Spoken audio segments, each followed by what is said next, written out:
हमारे मुख्यमंत्री पूरा का पूरा प्रयागराज खाली करा रहे थे। केवल वक्फ बोर्ड नहीं, मुसलमान भाइयों को कैसे उनके अधिकारों को छीना जाए, जिन्हें आजादी के अधिकार हैं या उनके स्वतंत्र जो अधिकार हैं उनके अपने धर्म को लेकर के। अल्लाह के नाम पर जमीन लूटना काम बड़ा रंगीन है।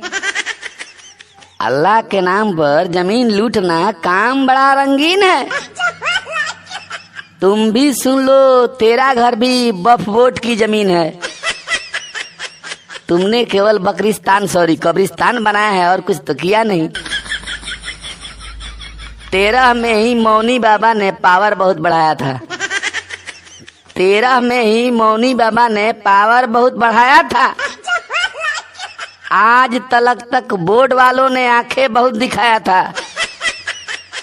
मोदी जी ने कहा कि पावर 13 नहीं अब 3 है। तुम भी सुन लो, तेरा घर भी वक्फ बोर्ड की जमीन है। तुमने केवल कब्रिस्तान बनाया और कुछ तो किया नहीं। घास पत्थर को चादर उड़ाकर कहते हैं मजार है। घास पत्थर को चादर उड़ाकर कहते हैं मजार है। इसी धोखा को तोड़ने खातिर मोदी जी तैयार हैं।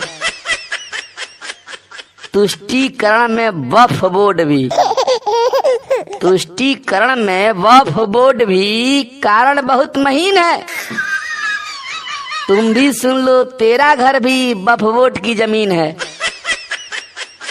तुमने केवल कब्रिस्तान बनाया और कुछ तो किया नहीं। सरकारी जमीन पर कब्जा करना यही तो उनका काम है। सरकारी जमीन पर कब्जा करना यही तो उनका काम है। भाजपा छोड़कर किसी पार्टी को हिंदुओं पर नहीं ध्यान है। मुसलमानों को माल देने वाला तू भी एक मशीन है। तुम भी सुन लो, तेरा घर भी वक्फ बोर्ड की जमीन है। तुमने केवल कब्रिस्तान बनाया और कुछ तो किया नहीं।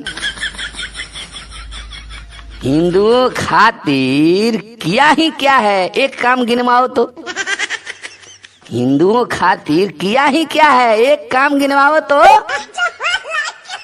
शमशान घाट बनवाया है तो कोई प्रूफ दिखाओ तो। मुसलमानों खातिर पप्पू चाय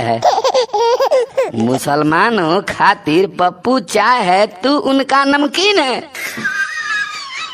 तुम भी सुन लो, तेरा घर भी वक्फ बोर्ड की जमीन है।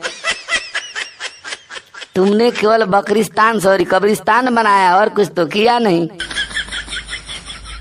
अल्लाह के नाम पर जमीन लूटना काम बड़ा रंगीन है। तुम भी सुन लो, तेरा घर भी वक्फ बोर्ड की जमीन है। तुमने केवल कब्रिस्तान बनाया और कुछ तो किया नहीं।